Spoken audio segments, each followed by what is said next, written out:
Speakcies. So I hit a milestone with my new dog, Mindy the Dog.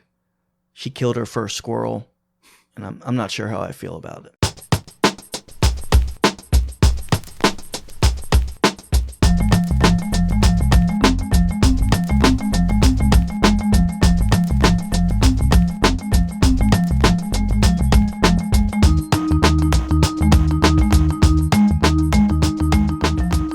Welcome to Origin of Speakcies. My name is Scott. I'm here with my friend Steve, and Steve's dog Mindy has made her first kill. Mindy the Dog has made her first kill that I know of, because she was in prison. Yeah, that's so true. There is a chance that could be why she was there. Well, paint the picture for us. So was this like a premeditated kill? Was it spur of the moment? I'll give a little preface to it. So earlier in the week, I learned that my dog, Mindy the Dog, who's pretty chill. She's we've been talking. You and I have been talking a lot about Funny Farm, the movie, lately. Yeah, she's definitely got like a yellow dog sort of vibe to her.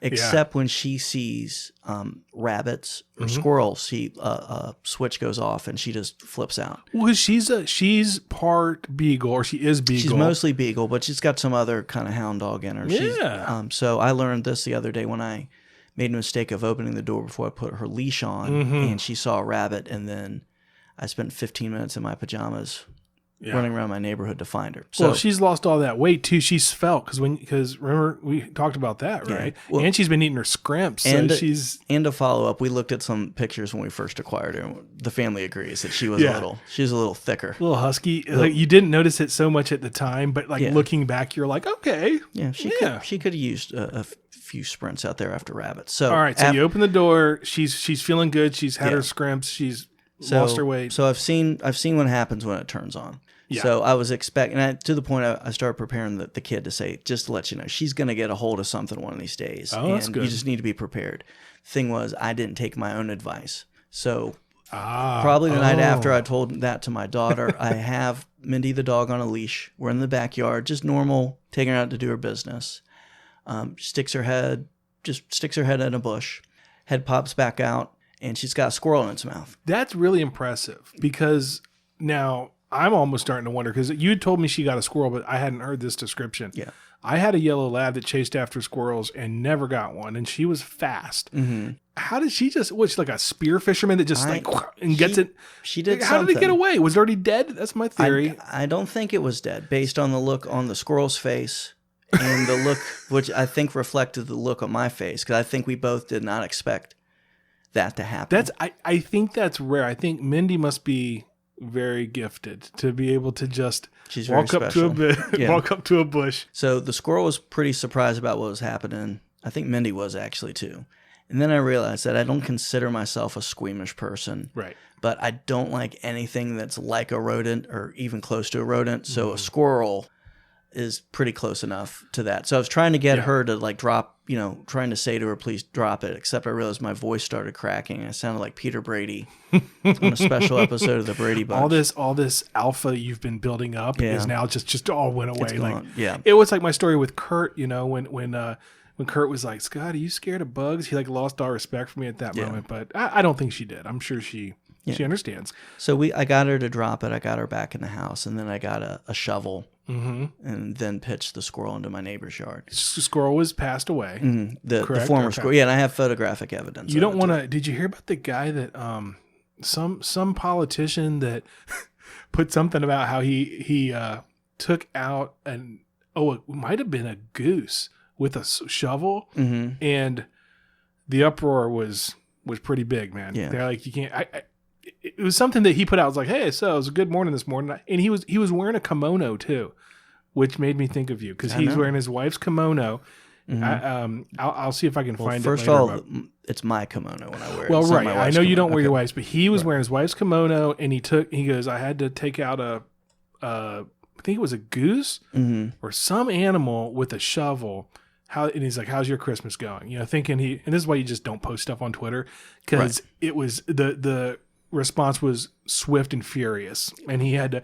I don't think he apologized. I think he was just like, "Look, man, good for him." Yeah, everyone will forget about it. Is there any response on Twitter that's not swift and furious? Is there ever a slow build of reasonable thought that goes into stalking someone. So you threw it in the neighbor's yard, Yeah. which makes total sense. Yeah, and there we go. So now Mindy has a taste for blood and shrimps, and I've been trying to encourage her to, kill other stuff, but we'll see how that goes. Because that way I get away with it, because it's not me killing it with a shovel; it's Mindy the dog. No, it's just the circle of life. You can't. Yeah. I mean, if you're an animal lover, and animals are doing right, and animals doing what it's supposed to do. And I think this is a good segue to point out that my upcoming podcast that's been kind of gestating for a while.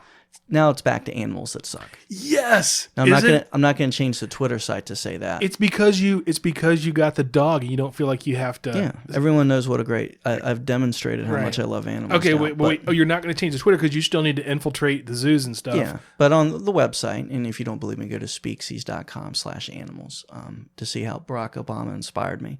But it's going to come out. I'm targeting now early to late 2020. Is what I'm shooting for. Well, maybe potentially more emphasis on the early to mid, but for now I'm just saying early to late. But it's coming, so we'll have some more news on that when Animals That Suck debuts. Yeah, well, good. Well, so I'm glad to hear Mindy did that, and squirrels. Hey, I'm sure it lived a great life beforehand. I mean, if it was, no offense to Mindy, but if it was slow enough that it could just get caught like that, although maybe she's stealthy, she's so light. She sees more stuff than I see, which is kind of weird because that dog doesn't seem to have much of a response to anything. But I've noticed several times out with her that she is picking up on a whole other universe that exists in my backyard. Oh, for sure. And just one last animal note: rabbits are not as smart as I thought they were. I've had several instances where I've had to yell at a rabbit and throw things at it for it to leave before the raging dog gets it. Oh, I see. Right. So its instincts aren't kicking in with the dog. Or maybe it's trying to taunt the dog. Maybe it's doing like a Bugs Bunny thing of, wants Mindy to chase after and it's going to hit it with an anvil. They are dumb. You're right. Because we get them around my yard sometimes and, they don't run away. They kind of just chill. Yeah. But they also probably have rabies and stuff. So, yeah. Well, I mean, we'll find out. We had a neighbor back in a house before this one that had owned rabbits. Had like a cage outside that just, would multiply all these rabbits and it just stunk. Right. And it drove the dog nuts. And I'm just like, if you own rabbits, let us know, like, what's the point? Like, why own rabbits? I don't understand. A dog's a companionship. There's an episode of Animals That Suck right there. There you go. Find out if counterpoint. Like, get a rabbit lover on there. Cause that's not going to happen, but we'll see. But theoretically we could do that. Yeah. All right, Steve, it's your turn tonight. It is my turn tonight. For idioms, what are we doing? So we're going with a thumb theme this evening tonight. So I'm going to start with one that's pretty common. I think I've used it a lot. I've heard it a lot. And it's also got a very popular etymology that turns out is not true. So we're going to do some debunking and also, I think, save a guy's reputation. Kind of pull him away from this folk etymology. Okay. So I'm going to do, I think I've done a good job for Mindy the dog. I'm going to do a good job for this guy. So the first idiom we're going to look at is the phrase rule of thumb. Yes. So is this one that you've heard before that you've used? Yeah, use it all the time. Don't think about it too much. And did sort of have this thing in the back of my mind that there's like some sort of dark story behind it. There's a bad story behind it, but again, we're gonna do some debunking, and I think redeem an okay idiom. It's not a great idiom. It's not loaded for bear, but it's said a lot. It's on the loaded for bear is a great idiom that's rarely used. Rule of thumb is we're gonna find out, but it's used a lot. I feel like it's used. The rule of thumb. My rule of thumb is right. I'm glad we're doing this because this is the perfect one for this show because I have no freaking idea. I have this vague thought that like there's like I said the dark one, but then also like something to do with some king decreeing something, or you can't do something more than the length of a thumb, or I don't know. I could be making all this up. You tell me. Well, we're all going to find out. So to start out, let's go to our good friends at phrases.org.uk. Talk about what they say the definition is. So the meaning of rule of thumb you pretty much hit on earlier. It's an estimation made according to rough and ready practical rule, not on science or exact measurement. You kind of guesstimate, I think, is a way maybe to say it too. So the etymology became popular very quickly, but it turned out to be false. And it was very interesting to see a false etymology appear and seem to stick almost immediately with that. So the folk etymology for this idiom begins with a British judge by the name of Sir Francis Buller. His career was in the late 1700s, and he was pretty sharp judge according to Worldwide Words. He was the youngest man to ever be appointed a judge in Britain at age 32. So pretty smart guy, but also well known for kind of having hasty and harsh decisions and opinions on things. Kind of like Twitter. A little bit like that, Swift justice. except he was more, I think, had a little bit more authority than Twitter. So I could see as you hear the definition of this, he had a reputation that makes it not implausible that people would think that he did this. So the etymology is actually going back to Phrases UK. In 1782, it was reported that Sir Francis Bowler made a legal ruling establishing that it was okay for an Englishman to beat his wife with a stick as long as it was no thicker than his thumb. Oh my gosh. Yes, I have heard that. Now that you say that. And the reason that this really stuck in the language was there was a cartoon that came out showing the judge, known as Judge Thumb, in the foreground. In the background, it's a man beating a fleeing woman while Bowler carries 2 bundles of sticks. And the caption reads, "Thumbsticks for family correction, warranted lawful."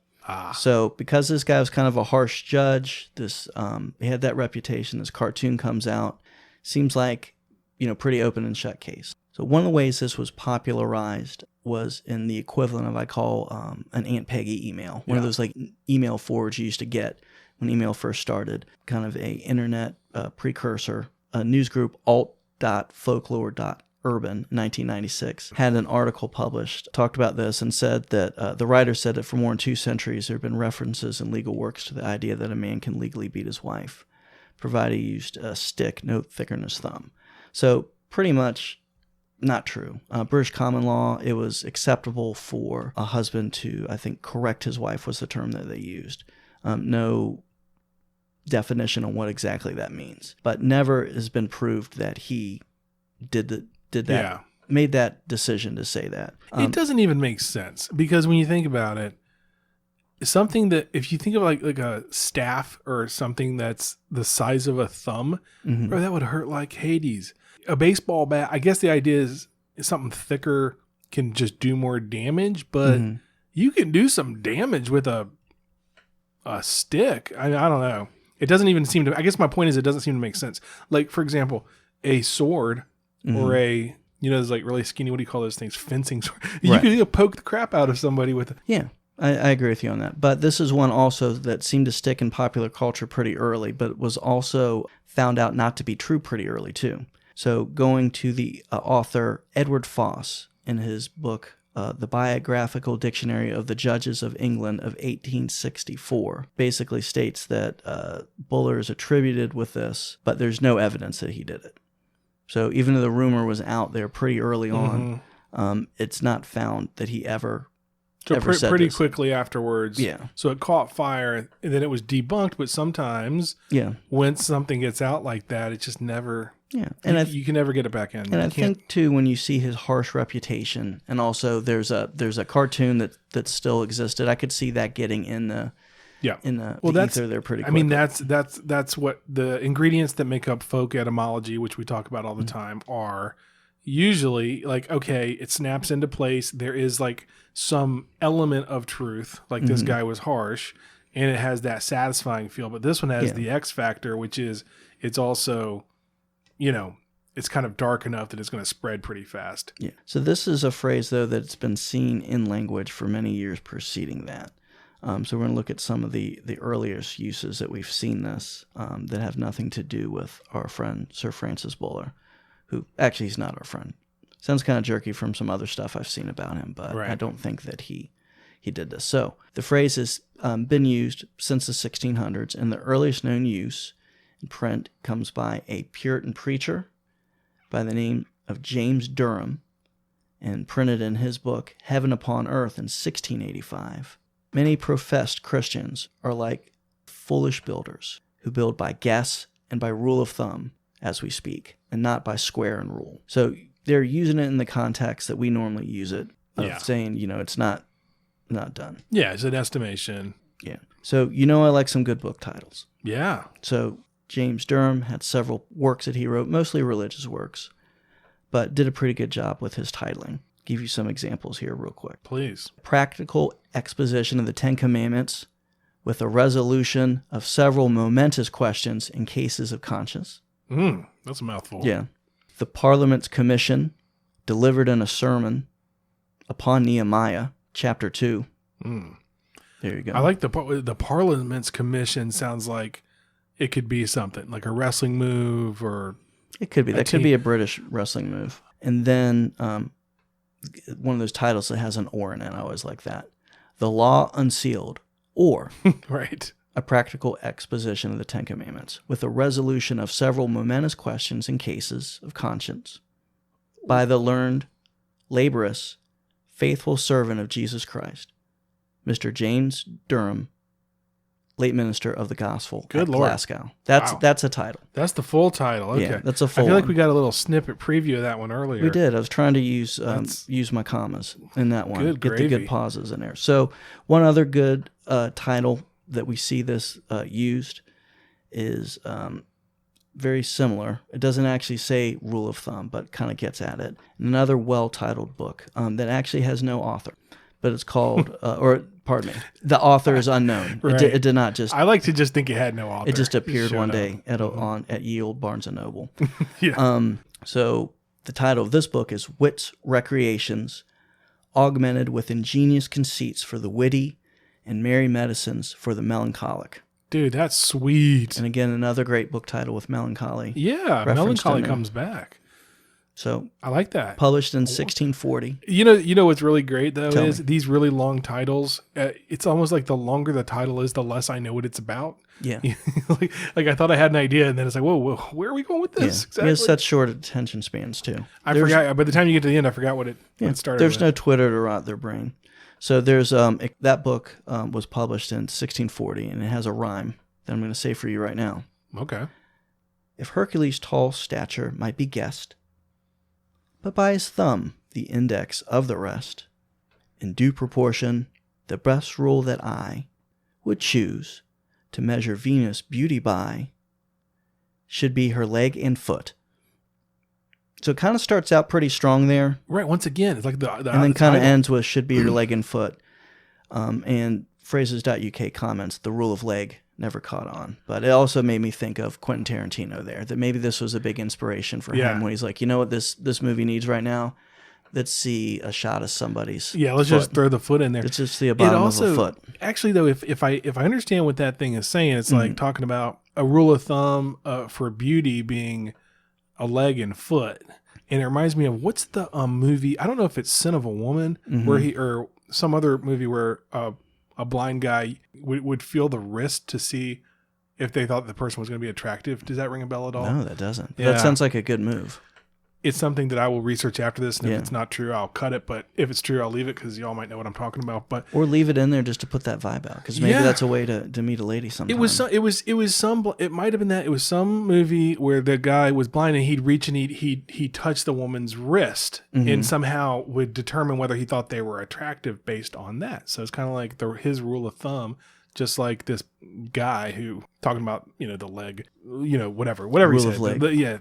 So, but the rule of leg never, I don't know. I don't know. Maybe we bring that back. Maybe that could be, how many more movies does Quentin Tarantino have? Well, at least one. Yeah, Rule of Foot. Maybe it could be. I'll send this to him. The Rule of Foot, the 10th film by Quentin Tarantino. Yeah, it'd be a good way to. It's just got Rex Ryan. Oh, Rex Ryan. I forgot about that whole thing. Yeah, I wish I had forgotten about that too. There's a whole conversation we could have, but that'll be another podcast. That's not. We'll do that. We'll do that. I have a lot of questions. Let's just put it that way.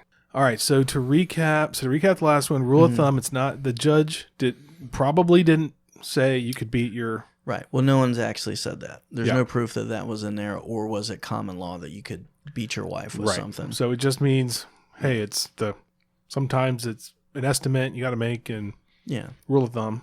Yeah. And shouldn't beat your spouse. That's not nice. No, whether it's the law or not. Right. It's thumbs down on that.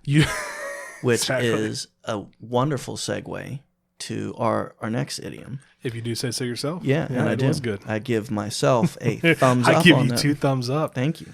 So this is one that's, I think, a little bit of a different sort of idiom, because it's something that we say and we write. Yeah. It's also, but it originates with something we do, which is giving a thumbs up or giving a thumbs down. Yeah. Something. Why in the world do we do? What is that all about? Because why are some hand gestures other ones mean bad things, and thumbs up means good, because you could take that the wrong way too. Yeah, and I'm sure there's a way that you could present the thumb that would maybe give more of a sinister thing. Right. But we're going to be positive to start out. So when you give something a thumbs up, it's kind of accepted universally. That's a good thing. You're giving your confirmation. You're showing you approve of what's happening. You're kind of putting out a good vibe out of, I agree with this. It's something I say all the time. We want to do this? Yeah, I give it a thumbs up. Yep. It's something that I actually use a lot whenever I'm taking a picture in a situation where I realize maybe this could be used against me. Oh. I will give and I'll give an example. So many years ago at with one of my favorite salesmen, and there was a very attractive young lady at a business dinner we were going to. So attractive that my friend the salesman nearly ran into another car as he was gawking at him. So later in the evening, we met up with her, and I had a few drinks in me, so I was feeling bold. So I think actually I told her the story and wanted to get a picture with her. Okay. So as I'm having my picture taken, I realize this probably isn't my best idea. However, I have an out. I give a thumbs up in the picture. Explain how that's an out. Because your hand can't be somewhere else? There is no one, except for one person we'll talk about in a few minutes. No one looks cool giving a thumbs up during a picture. And I generally don't look cool in any pictures I'm taking anyway. Yeah. But one way to ensure that no one is like trying to get... do something nefarious. You're right. Now that you put it that way, is that you give a enthusiastic thumbs up with a look to go with it. Well, it wasn't like a hostage video thumbs up. It was a thumbs up. Yeah, and to I guess bolster your point there, and also to how we talked about contrasting some hand gestures to another. Yeah, there are other hand gestures you could do that would just make it way worse. Right. And just a very innocent one though. If you gave like a peace sign, that looks like you're trying to party and like you're in the middle of something having a good sign. Yeah. There's other ones you could make, but the thumbs up is just inherently in that situation. You look like a doofus, and I look like a doofus most times. No, so this is trust me, this is like doofus like amplification right there. But here's the thing: I haven't. You have done similar things. I think there's there's a picture of you and I with a couple friends, and I think maybe you had a and I'll tell you off the podcast which one I'm talking about. You sort of make a face that looks like it could be that you're being held hostage. Just in case this ever comes out. Yeah. If you were to look at it, you'd say, he doesn't look like he wants to be there. Flash that right at the last second. It's a good strategy. Yeah. So I think the thumbs up does that. So this is one that the origin of it isn't necessarily in writing. So to go to our friends at Phrases UK, it's generally understood that thumbs up and thumbs down comes from Roman times when gladiators would battle. Yeah. And the crowd would give a thumbs up or thumbs down. But according to Phrases UK, that belief is affected a little bit by a painting that came out in 1872. So in 1872, French painter Jean-Léon Gérôme had a painting called Polus Verso, which depicts a gladiator who has defeated his opponent and is looking to the crowd to see what he wants to do next. And the crowd is giving a lot of thumbs down. Meaning I would imagine the thumbs down was the more prevalent of the response. What depends. Maybe unless there's like a hero, some guy that everybody loves and happens to go down. It was a way to kind of do a Twitter swarm. Maybe that was like the original negative. That's my point. I mean, how often does... cancellation. Exactly. Of that. But I'm a positive guy. I can't imagine a scenario where they're in that situation and the crowd's like, thumbs up. Yeah. He deserves to live. We didn't come here to see blood today. And I think that's a little bit of, you're right about that, a little bit of crowd bias. You kind of know who's what the crowd thinks if they were going to be there in the first place. Right. Of course, I think of the Joaquin Phoenix from Gladiator scene where he's doing the thumbs down.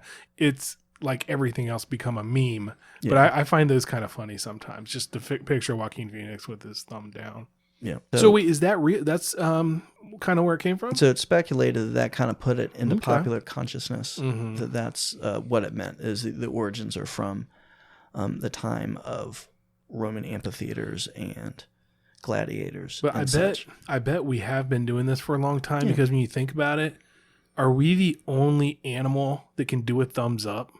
Hey, do you see I guess monkeys have the opposable thumbs, but you'd have to teach them. But I mean, it'd be one way, even going way back in the day, to kind of prove like, hey, I can do this. Well, I want to say that was probably something of like, I think about Clyde the orangutan, who was the orangutan that hung out with Clint Eastwood in a series of movies that I've actually never seen.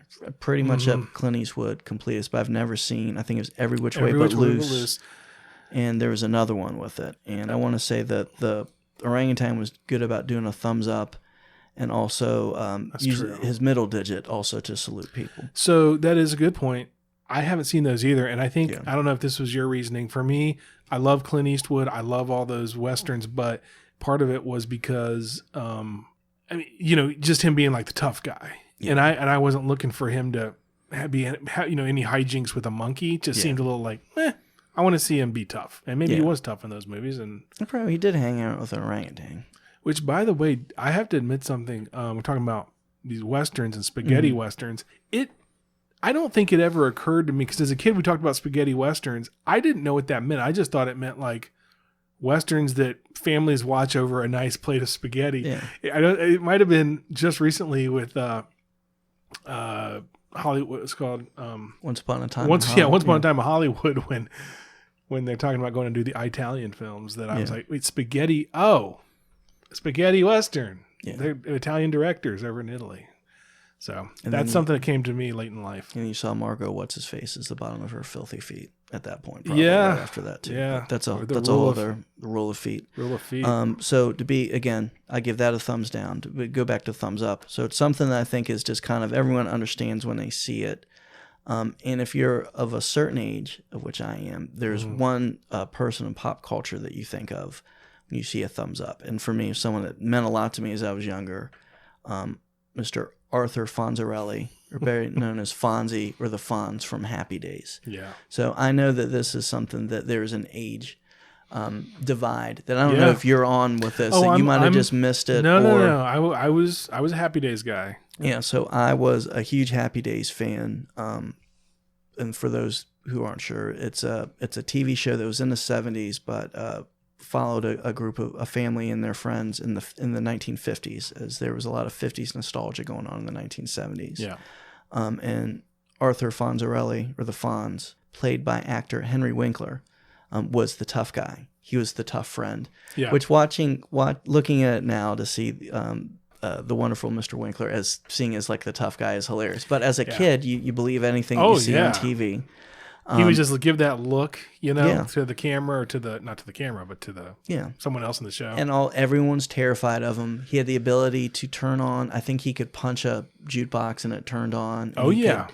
Do something in a bathroom to make the lights happen. But he'd go into the bathroom and he'd just look at himself, like he'd pull out the comb like he was going to comb his hair, but then he'd realize that he looked perfect as is. And he gave himself 2 thumbs up. So this was something that was very crucial to me, and I think I've shared this with you for years. And this came up. When we were looking at it, I was like, this is a good time to tell a story. It was very critical for me during a certain point in my life. I know this story, so I'm just going to sit back and let you tell it. That I was the first child in my home. So there's that. Any parents here know the first time you're potty training, the excitement, and actually there's no excitement. It's very much terror, because every parent has that moment to think, my child is never going to go to the bathroom. Oh, yeah. And they're going to have diapers on their entire life. I did not. And one of the ways I had learned I had achieved success was my mom would give me a very Fonzie, "Ayy," to which I would respond. And, I hope one day I get to meet Henry Winkler and tell him that because of him, I'm not wearing a diaper right now. He's like, but I am. No. Yeah. But so I have heard the story, but now, and it is funny. Question: were you already familiar with the Fonz, or did you think your mom invented? Hey, oh no, I knew about the Fonz. Well, before how old were you when you were? I mean, come on now, because I'm not sorry to bring this up, but I mean, so you were watching. I guess you were watching Happy Days as a. I guess when do you normally get potty trained? Well, I mean, I've done it with 2 kids. I see what you're getting at. Yeah, I'm going there with it. And I'm fairly certain I didn't drive my car over to the bathroom to do that. So no, I was developmentally on time with that. No, I have this. I kind of wanted it to be that you thought that your mom invented and then later you saw the Fonz do it, but you were doing it because you wanted the approval. You wanted kind of de facto Fonz's approval. It was pretty much through my mother. I did that, and who doesn't, right? Yeah, it's still at this point. I would be happy with that. It's a great strategy.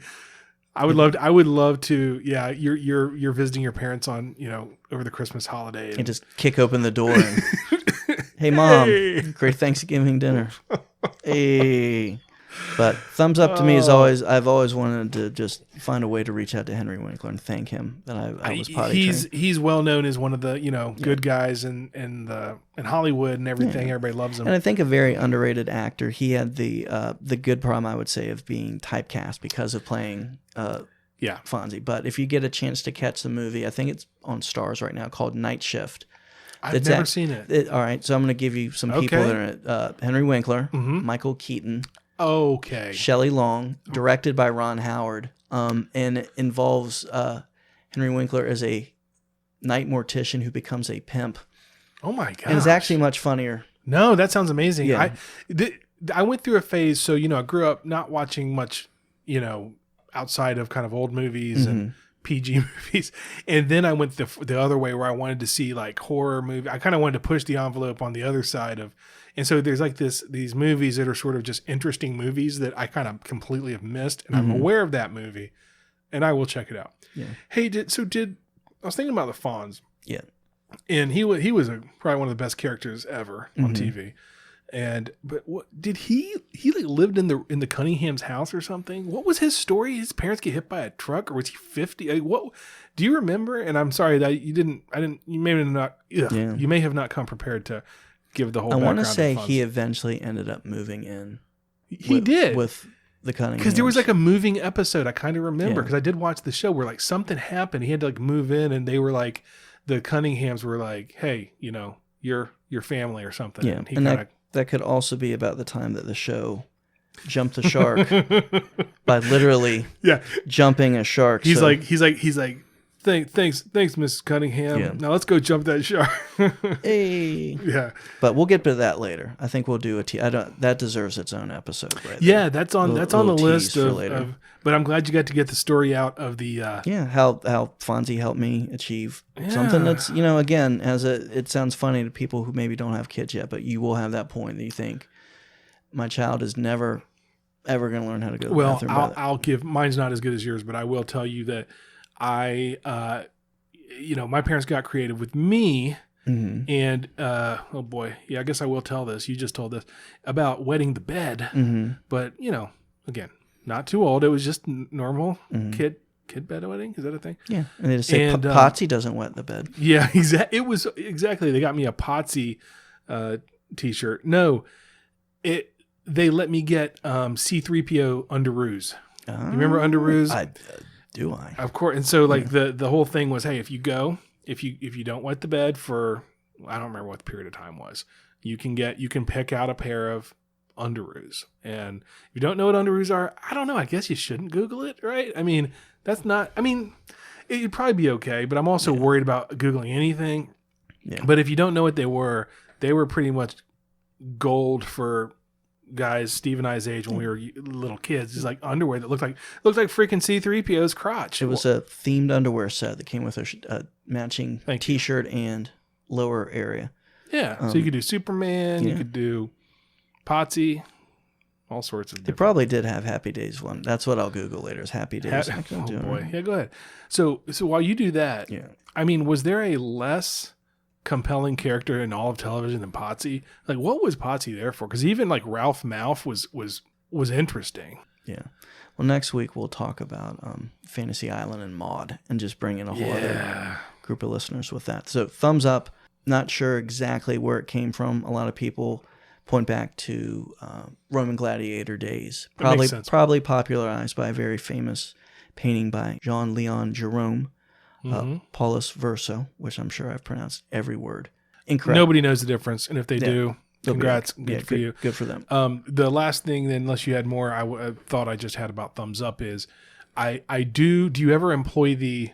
Well, I guess you kind of talked about it, the ironic thumbs up, but not so much in person. I mean, in person or by text. Like somebody's kind of annoyed you with a text, you just kind of give them the thumbs up. It's kind of a short way to. Just No, finish things but off. actually you brought up a very good point. You text with me frequently. Yeah. And there's 2 emojis I communicate I do, with. yes.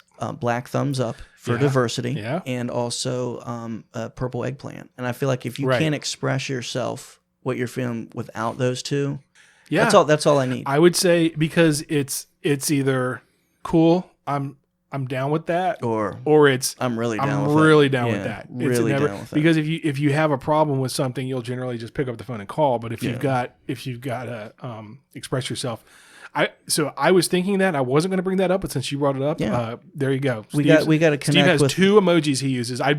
I've never seen you use another emoji. I don't think. I don't need to. African American thumbs up and eggplant emoji. Yeah. So I think good. We've reached out to the younger crowd after our hot happy days and Ralph Hey. Oh, so good. All right. So do you have another one? I do have another one for you. All right. Let's. So our last thumb themed idiom is under the thumb. Okay. So it's one I feel like I maybe use every now and then. I think I hear it, and it's one of those ones that when you hear it, someone is under the thumb. They're under control by someone else. Yeah, like I think I don't know if I've ever heard anyone say under the thumb. I think I've heard like under my thumb, right? Or he's got him under. Yeah. I've heard it, and we'll talk about that. Yeah. I think help popularizing that, but something that when you think about it doesn't make a lot of sense, but it kind of when you hear it, you get the context of it. Someone's under control. Someone is placed under someone's thumb. Right. So according to phrases.uk, this is a kind of false etymology, a little bit folk etymology like rule of thumb that seems to be associated with falconry. Okay. So back in the day, in the proverbial back in the day, people were using falcons a lot. I kind of miss that. I think that would be cool. That would be cool. I take that back. I would be the guy that would get devoured by his own falcon. Yeah, did you hear about Steve? Yeah. It was like falcon got him right in the eyes. And no one would be surprised that me with a falcon, what I'd probably do is like give the falcon a thumbs up. And that would be the signal. You'd lose your thumb. But hold on. Let's talk about falcons for a second. So falcons, there are 2 things. One is, Eric's sister, Bianca, or an old friend. She took lessons to become, or she did something to become trained in falconry just to say that she could. And so she's got these pictures of herself with a freaking falcon. It's pretty badass. It's one of those things that's like, if I could just snap my fingers and be a falconer or something, I would. But would I actually take the time to seek that out? And right. I mean, it's not something you probably take one lesson in to become a I don't know if she's like a supreme falconer or something, but if you did get one lesson for that, I don't know how good that is. Anyway, so this has nothing to do with the falcon. But it is kind of a folk etymology that's associated with falconry. Okay. The idea that you would have such control over your falcon, you could control them with your thumb and have them under the thumb. So phrases.uk does not think this is true. I don't think it's true either, mainly because they don't. And also, I could see myself losing that thumb pretty quick. Going to the first use of this in writing, the earliest one is found in the writings of 18th century English politician Arthur Mainwaring. So like Kurt Manwaring. May, the letter N, and Waring. Mainwaring. Oh, okay. I don't care for his last name. I'm just going to say it. Bad. No. And to add to that, it's in the book The Life and Posthumous Works of Arthur Mainwaring.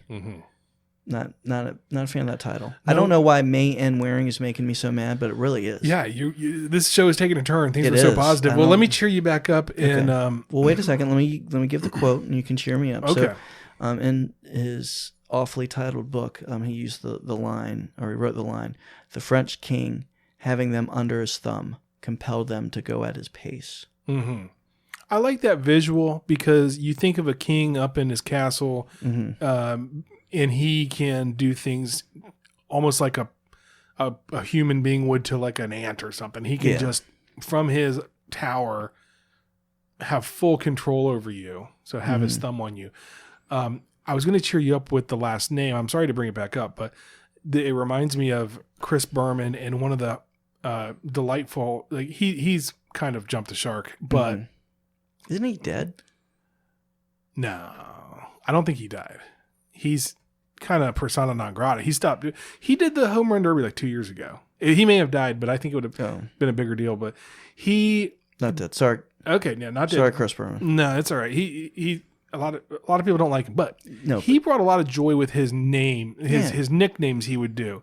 And one of my favorite ones was, if you remember the San Francisco, I think he was a second baseman, Kurt Manwaring, was Kurt Manwaring nothing, which I thought was pretty funny. And so that now next time you hear this guy's name, which will be never, just put nothing at the end. Yeah, it becomes delightful. But he's not dead. I'm sorry about that. Hopefully I didn't say it with the tone of like kind of hopeful that he was dead. I just thought he was dead.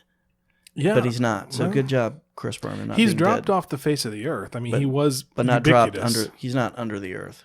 No, he's still alive. And if you ever want to just go down the YouTube rabbit hole, you know where I'm going here is feet videos. Huh? Feet videos? No, don't do that. We don't recommend that here at Speakcies. But what we do recommend is going and looking for like anchors blowing up at like production assistants and stuff on Chris Berman has this rant where he goes nuts on some guy for like walking around the set, and he comes off as a huge jerk, but I kind of can see how you'd get frustrated, and so he does this whole thing where he's screaming. Have you seen this?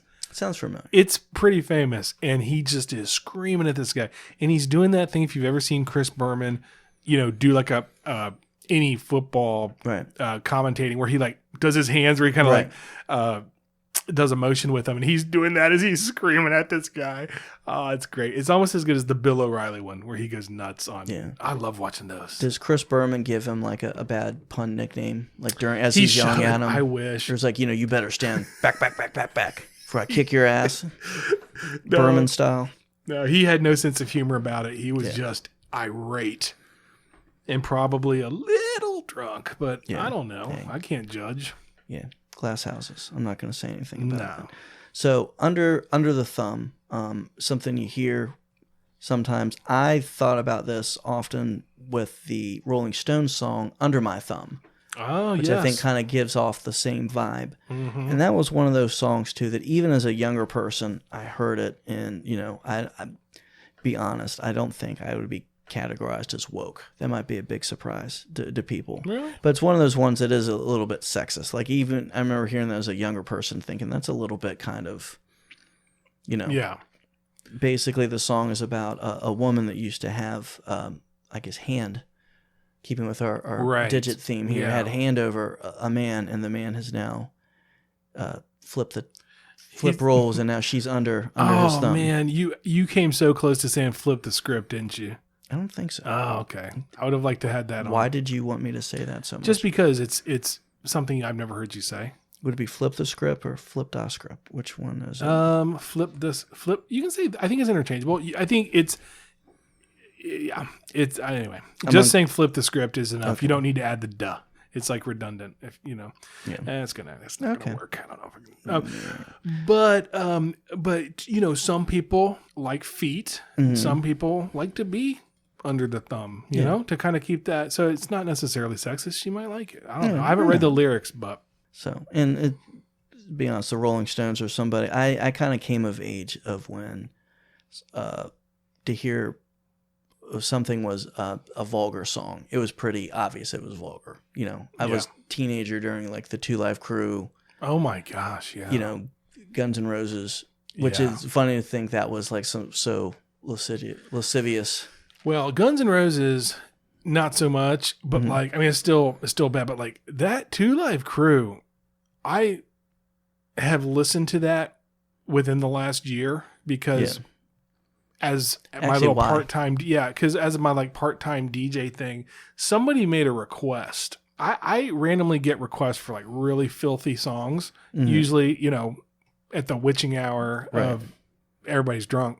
And I'll have to listen on my headphones, but like if I don't know the song very well, it's like, I play explicit stuff if it's an adult party, but I mean, I couldn't believe how filthy this thing was. I was like, I'd never heard it. I was like, this is, I knew about 2 Live Crew, but obviously it came out when we were young enough that I didn't have a bootleg tape. And it also became that kind of thing that was like given to the 90-year-old politicians to say this is a bad thing. And that's why I didn't know it was going to be so rough, because I'm thinking, well, they called they called this bad and this wasn't that bad, Yeah. you know. And then I listened to it and I had to tell the guy, because he's like, hey, are you gonna play whatever? It's like whatever the song was, something I think with honey in the title, I can't remember. Yeah. And I was like, I said, man, I can't play this. I want to get hired again, dude. I was like, Yeah. and he's like, oh no, I'm on the board of whatever, man. I'm gonna hire you. Like, play it. And I'm like, he was using his power against you. He was trying to get you under his thumb. He was. So bringing it back to bringing another thumb, he tried. He did not succeed. I did not play it. I had to draw the line some. I'm not playing 2 Live Crew, but I did listen to it later because I wanted to make sure I made the right decision. And yeah.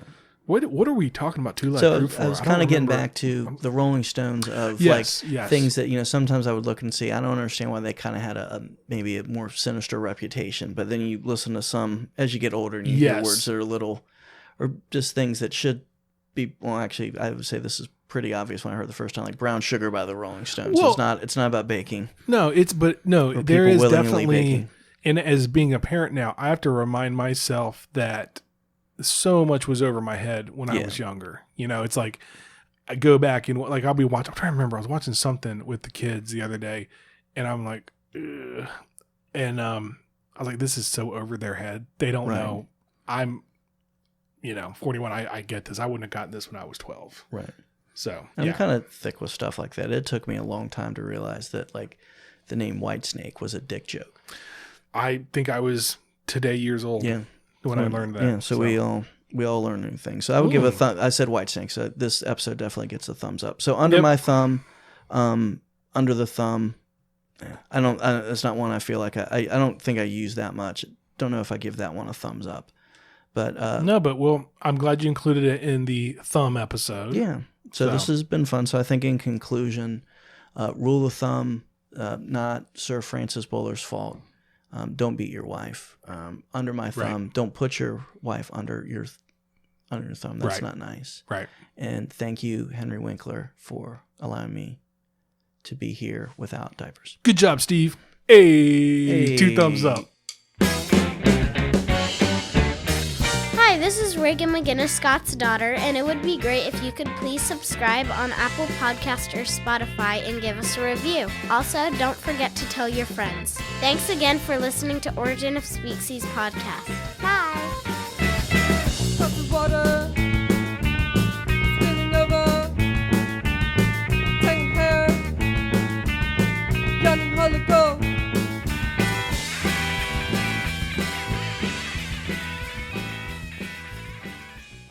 I'm a positive guy.